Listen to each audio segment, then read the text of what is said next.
जय हिंद बच्चों, welcome to the English class with Garima Batra Chhindwara. आज हम शुरू करने जा रहे हैं आपकी क्लास 12th की सप्लीमेंट्री रीडर विस्टास के first chapter the third level के क्वेश्चन आंसर्स को।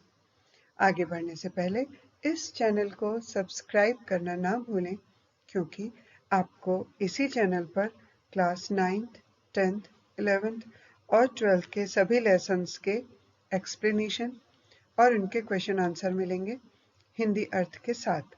इसके अलावा ग्रामर के सभी इम्पॉर्टेंट टॉपिक्स के वीडियोस आपको मिलेंगे। साथ ही साथ राइटिंग सेक्शन में लेटर्स, एसेज, रिपोर्ट राइटिंग और आर्टिकल राइटिंग, जो चारों क्लासेस के लिए महत्वपूर्ण है, वो भी आपको इसी चैनल पर मिलेगी। तो इस चैनल को सब्सक्राइब जरूर कीजिए। आइए हम आगे चलते हैं। पहला प्रश्न है, What does the third level refer to? तृतीय स्तर से क्या तात्पर्य है? What is the significance of the third level? और इस तीसरे लेवल का क्या महत्व है? The answer is, the third level is a medium of escape through which man wishes to be away from life's harsh realities. तीसरा स्तर पलायन का या भागने का एक माध्यम है, जिसके माध्यम से मनुष्य जीवन की कठोर वास्तविकताओं से दूर भागना चाहता है। Modern life is devoid of peace. आधुनिक जीवन शांति से रहित है। So man wants to escape to a place where he can realise his dreams. तो मनुष्य किसी ऐसी जगह भागना चाहता है जहां वह अपने सपनों को साकार कर सके and fulfill the wishes of his subconscious mind, और अपने अवचेतन मन की इच्छाओं को पूरा कर सके। अवचेतन मन की इच्छाएं ने वो इच्छाएं जो सामने आपके कॉन्शियस माइंड में नहीं होती, लेकिन कहीं अंदर आपकी कहीं इच्छा होती है। अगला प्रश्न है, What convinced Charlie that he had reached the third level at Grand Central Station and not the second level?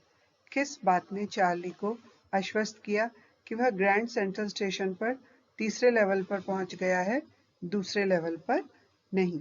And the answer is, the general layout of the third level was different from that of the second level. तीसरे स्तर का सामान्य layout या सामान्य जो उसकी संरचना थी वह दूसरे लेवल से अलग थी। It had comparatively smaller rooms. इसके तुलनात्मक रूप से कमरे छोटे थे।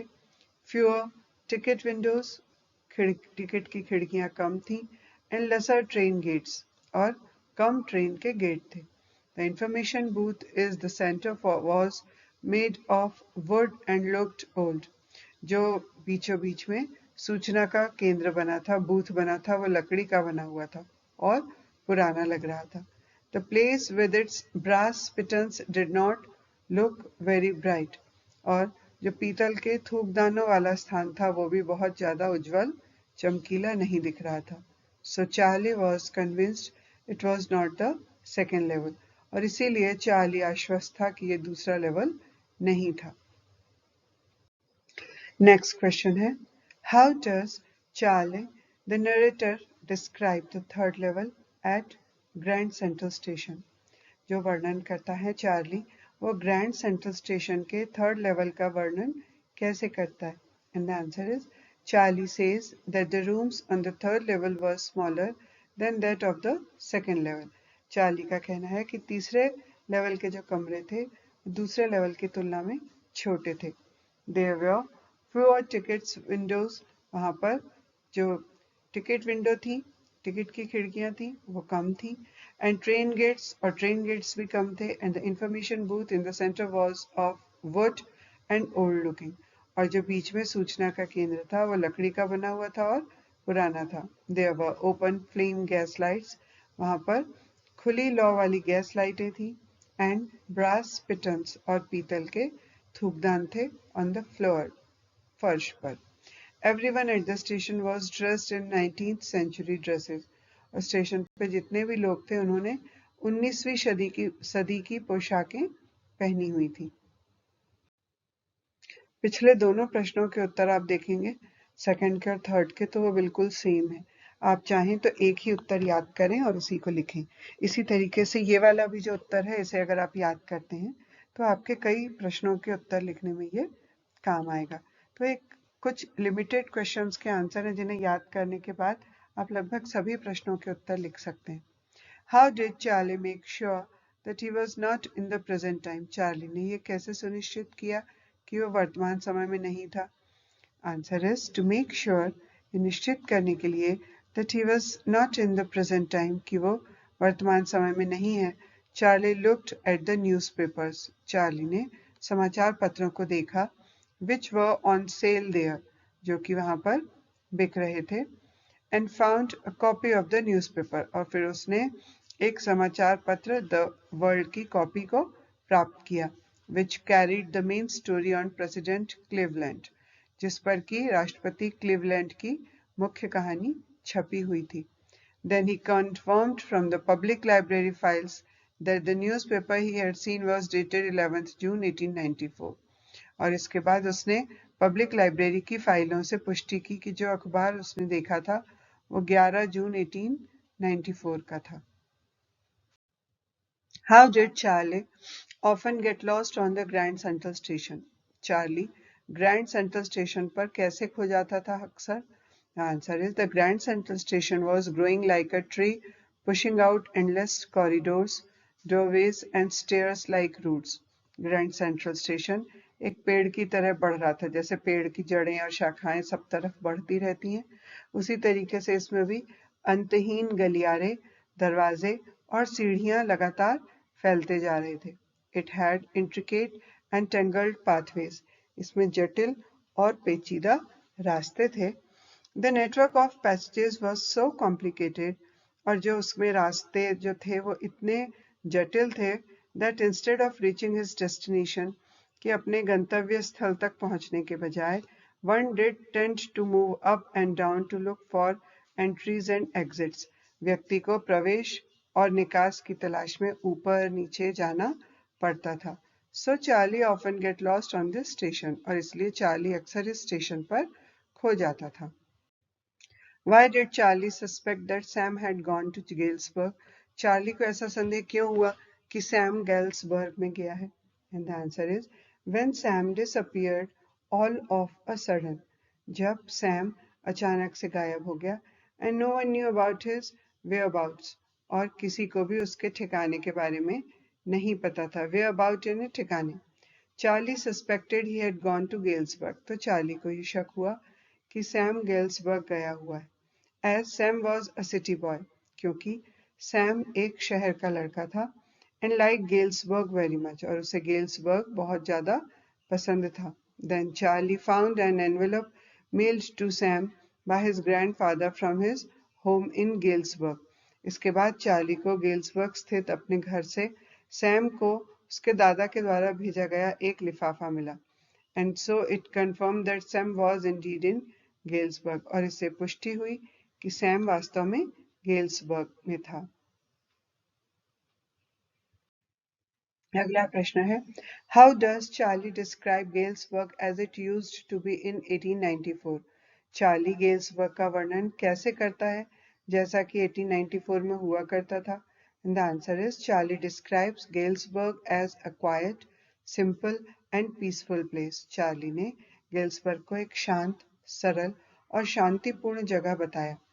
Their people have big old frame houses, जहाँ पर लोगों के पास बड़े पुराने फ्रेम वाले घर, huge lawns, बड़े लॉन, and many trees, और बहुत सारे पेड़ हैं.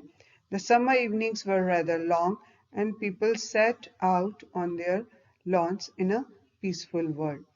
गर्मियों की शामें काफ़ी लंबी होती हैं और लोग शांतिपूर्ण तरीकों से अपने घर के लॉन में बैठते हैं. Men smoking cigars, आदमी या पुरुष सिगार पी रहे होते हैं, and women waving palm leaf fans, और महिलाएं ताड़ के पंखों के पत्ते को हिला रही होती हैं. What did Charlie learn about Sam from the stamp and coin store? Charlie ने स्टैम्प और सिक्के की दुकान से सैम के बारे में क्या पता किया?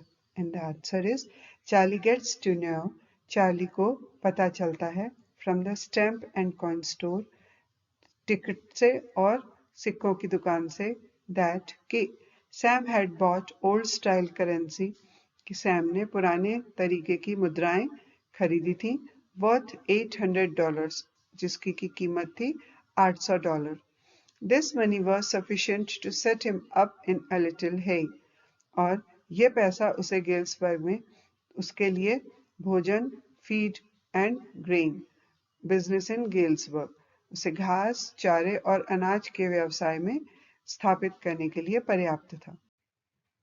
अगला प्रश्न है how did Sam reach Galesburg. Sam Galesburg कैसे पहुंचा. What did he advise Charlie to do. उन्होंने चार्ली को क्या करने की सलाह दी. And the answer is Sam was fascinated by Charlie's description of Galesburg. Charlie के गेल्सबर्ग के वर्णन से सैम मोहित हो गया. He was so burdened by the tensions and stress of modern life. वो आधुनिक जीवन के तनाव और परेशानियों से इतना ज़्यादा परेशान हो गया था that he thought of escaping to the peaceful world of Galesburg. कि वो गेल्सबर्ग की शांतिपूर्ण दुनिया में भागने के बारे में सोचने लगा. His advice to Charlie is that he and his wife Louisa should come over to Galesburg.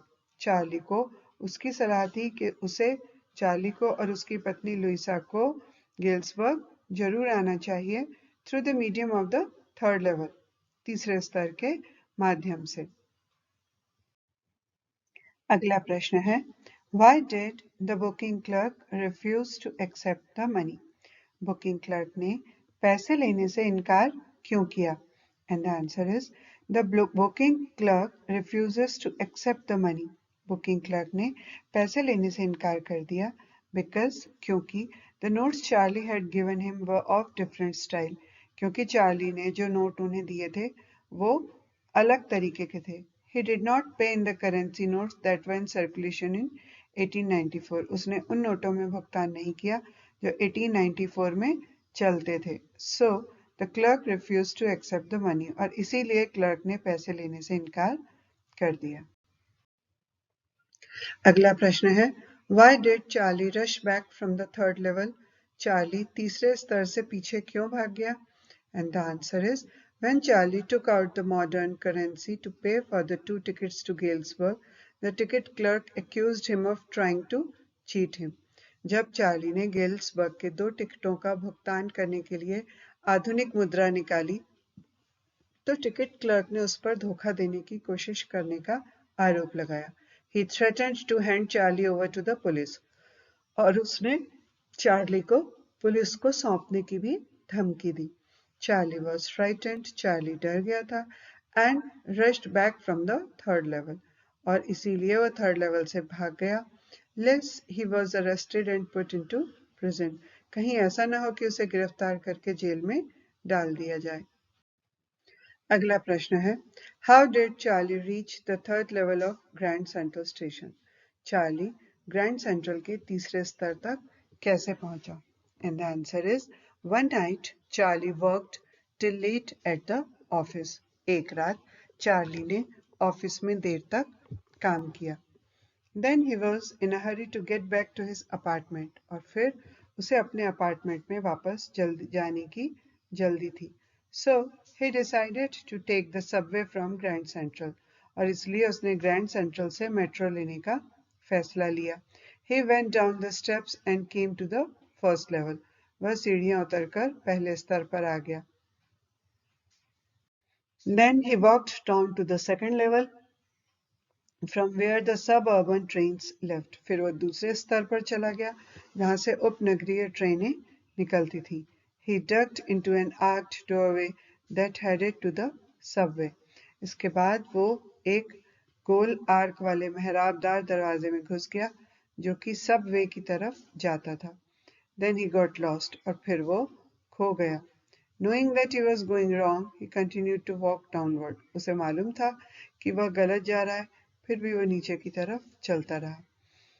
The tunnel turned a sharp left and then, taking a short flight of stairs, he came out on the third level at the Grand Central Station. सुरंग एकदम बाईं ओर मुड़ गई और फिर सीढ़ियों की एक छोटी सी उड़ान भरते हुए वो ग्रैंड सेंट्रल स्टेशन के तीसरे स्तर पर बाहर आ गया। अगला प्रश्न है, do you think that the third level was a medium of escape for Charlie? Why? क्या आपको लगता है कि थर्ड लेवल चार्ली के लिए भागने का एक माध्यम था? क्यों? Answer: The fears and anxieties and insecurities of the modern world are taking a toll on man's mind. आधुनिक दुनिया के डर, चिंताएं और असुरक्षाएं मनुष्य के दिमाग पर भारी पड़ रही हैं। He feels helpless and frustrated and seeks temporary respite from life's harsh realities. मनुष्य जो है वह असहाय और निराश महसूस करता है और जीवन की कठोर वास्तविकताओं से अस्थायी राहत पाना चाहता है। Charlie too was unable to cope up with his fast-paced and stressful life. Charlie भी अपनी तेज तर्रार और तनावपूर्ण जिंदगी का सामना करने में असमर्थ था, so his flight to the third level was undoubtedly a medium of escape for him. और इसीलिए तीसरे स्तर तक उसकी जो उड़ान थी वो निसंदेह उसके लिए भागने का एक माध्यम थी। It is nothing but a creation of Charlie's own mind. यह और कुछ नहीं है बल्कि चार्ली के अपने दिमाग की उपज है। He wants to escape from the modern world's insecurities, fear, worries and stress. वह आधुनिक दुनिया की असुरक्षा, डर, चिंताएं और तनाव से बचना चाहता है। And so seeks an exit, और इसलिए सपनों और कल्पनाओं की दुनिया में जाना चाहता है। A medium to get away into the world of dreams and fancies. अगला प्रश्न है, what made Charlie believe that he was actually standing at the third level? Charlie को किस बात ने यह विश्वास दिलाया कि वास्तव में वह थर्ड लेवल पर खड़ा है? एंड द आंसर इज, ये वही आंसर है जो आपने सेकंड और थर्ड क्वेश्चन में याद किया था। There were fewer ticket windows there which were made of wood and were old looking. वहाँ पर टिकट खिड़कियाँ कम थी जो लकड़ी की बनी थी और पुरानी दिखती थी। There were open flame gas lights. वहाँ पर खुली लौ वाली गैस की लाइटें थी। He saw people with beards, sideburns and fancy mustaches. वहाँ पर जो लोग थे वो दाढ़ी वाले, तिरछी दाढ़ी और फैंसी मूछों वाले थे। Then he caught a glimpse of an old locomotive. फिर उसने वहां पर एक पुराने लोकोमोटिव की झलक देखी। And also saw an 1894 issue of the world newspaper. साथ ही उसने 1894 का द वर्ल्ड नाम का अखबार का अंक भी देखा। Perhaps Charlie is under pressure to escape from the harsh world of realities. शायद वह वास्तविकताओं की कठोर दुनिया से भागना चाहता था। He would like to escape to the peaceful world of 1894. वह 1894 की शांतिपूर्ण दुनिया में भाग जाना चाहता था। So he was convinced that he was actually standing at the third level. और इसीलिए उसे विश्वास हो गया कि वह वास्तव में थर्ड लेवल पर खड़ा है। What is being inferred from Sam's letter to Charlie? Sam के चार्ली को लिखे पत्र से क्या अनुमान लगाया जा रहा है? And the answer is, Sam's letter to Charlie is dated 18th July 1894. Sam का चार्ली को जो लिखा हुआ पत्र था वो 18 जुलाई 1894 का है। It is written from Galesburg, Illinois, जो कि गेल्सबर्ग, इलिनॉइस से लिखा गया है। In response to Charlie's claim of having visited the third level, Sam, who is equally insecure, wishes the entire episode is true, as he too believes in the existence of the third level. तीसरे स्तर का दौरा करने के Charlie के दावे के जवाब में सैम, जो कि उतना ही असुरक्षित है और वो चाहता है कि काश ये पूरी घटना सच हो, क्योंकि वो भी तीसरे लेवल के अस्तित्व में विश्वास करता है। There are some inferences made by the letter. और पत्र से कुछ ऐसे ही अनुमान लगाए गए हैं। The introductory part of the letter confirms Charlie's belief in the existence of the third level. पत्र का जो इंट्रोडक्टरी या शुरू का भाग है वो चार्ली के जो विश्वास है थर्ड लेवल के बारे में उसकी पुष्टि करता है। It also suggests that those who find the third level, और ये भी बताता है कि वो लोग जो थर्ड लेवल को ढूंढते हैं can travel across to Galesburg, वो गेल्सबर्ग की यात्रा कर सकते हैं and enjoy the festivities, songs, music and peaceful world of the 1890s, और वो एक दर्शक के रूप में उत्सव, संगीत, गीत और शांतिपूर्ण दुनिया का आनंद ले सकते हैं. So, the author uses Sam's letter as a unique combination of the real and fantasy world. और इसीलिए लेखक ने सैम के पत्र को वास्तविक और काल्पनिक दुनिया के अनूठे संयोजन के रूप में उपयोग किया है. I hope this video would be useful for you. मुझे विश्वास है यह वीडियो आपके लिए उपयोगी होगा. ये आपको कैसा लगा और आगे आपको किस टॉपिक पे वीडियो चाहिए, कृपया कमेंट बॉक्स में लिखकर जरूर बताएं. So keep calm and study hard. शांतिपूर्ण तरीके से अपनी परीक्षाओं की तैयारी कीजिए. Best of luck.